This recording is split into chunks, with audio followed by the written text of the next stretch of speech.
जगाला शांतीचा संदेश देणारे महाकारुण्य तथागत सम्यक संबुद्ध भगवंतांनी निर्माण केलेला सद्धम्म प्रचार आणि प्रसार करणारा पूजनीय भिक्खू संघ यांना त्रिवार वंदन. प्रियदर्शी राजा सम्राट अशोक विश्वभूषण डॉक्टर बाबासाहेब आंबेडकर यांना अभिवादन.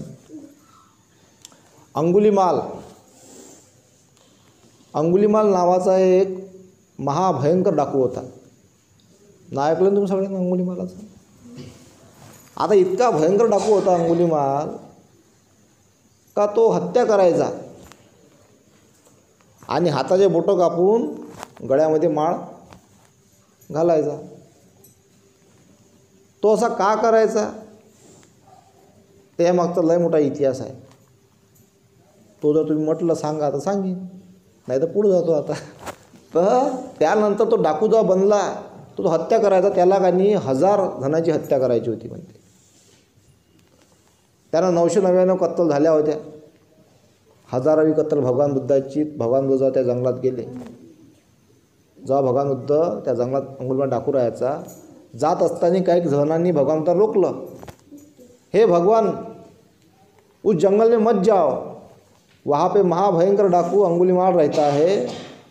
वो लोगों को मार कर उनकी उंगलियां की माळ गले में पहनता है. आप उस दिशा में मत जाओ. भगवंत म्हणाले, बा मी जातो या दिशेनं, मला जायचं आहे. भगवंत निघून गेले. आणि मग अंगुलीमाल भगवंताला बघते आणि त्यांच्या मागं धावत राहते अंगुलीमाल आणि म्हणतो, हे महाशय रुक जाओ.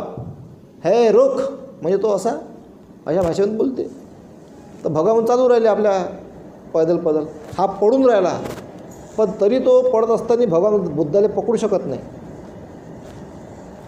आता इकडे आपण जाऊ नये का काय प्रकार आहे. आता हा लय मोठी ते विद्या आहे. ते लय सांगतो मग नंतर. तो लय मोठा प्रकार आहे. तर ती विद्या आहे ती भगवंताकडे. तर हा पडून राहिला, भगवान चालून राहिले.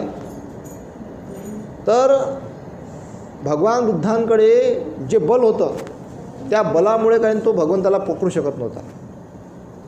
मग भगवंत थांबले आणि मग थांबल्यानंतर मग अंगुलीमाल त्यांना भेटला. तर अंगुलीमाल प्रश्न करते का, बा मैं तुम्हें आवाज़ दे रहा था, तुम रुक क्यों नहीं रहे थे? भगवान म्हणाले, मैं तो कब का रुक चुका हूँ, तुम्ही दौड़ रहे थे. तर मग तिथून मग चर्चा होते. चर्चा केल्यानंतर भगवंत त्याला काही मार्ग सांगतात. त्या पानाचं एक उदाहरण आहे, पत्ते तोडून आणते, आजोडून दाखव म्हणते.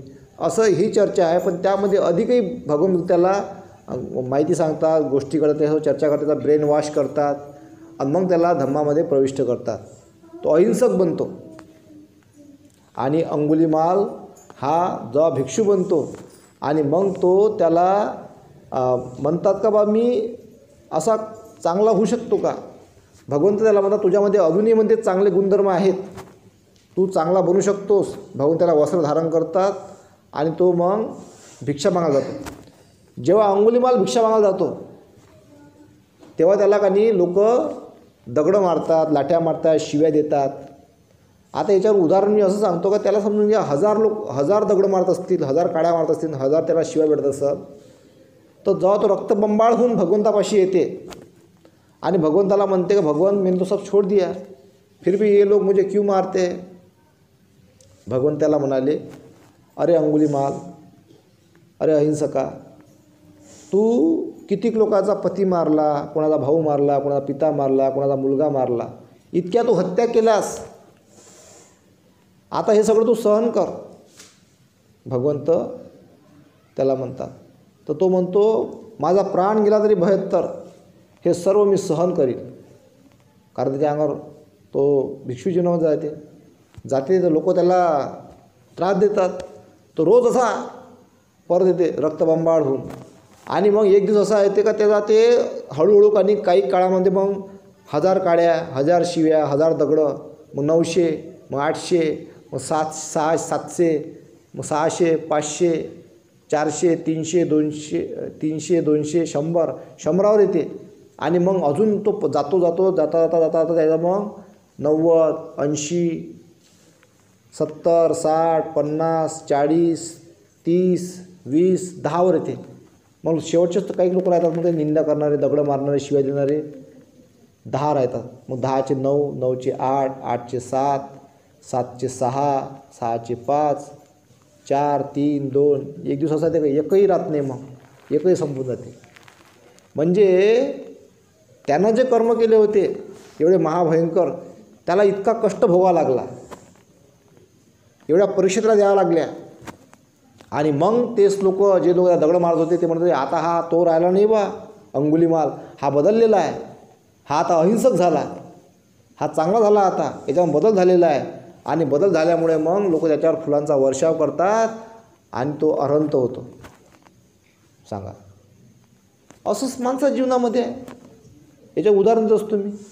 एका गावामध्ये एका माणसानं मला म्हटलं होतं का बाबा दारू सोडली म्हणे, तरी म्हणे हे लोक मला म्हणे चांगले माझी बोलत नाही म्हणे, वागत नाही म्हणे, बा असं काहून म्हणे. तर मी त्याला म्हटलं का बा तुम्ही दारू किती वर्ष पेले? मी 9-10 वर्ष दारू पेलो म्हणे. मॅम तुम्ही दारू पेत मला चुपचाप मग झोपून जात होते काय?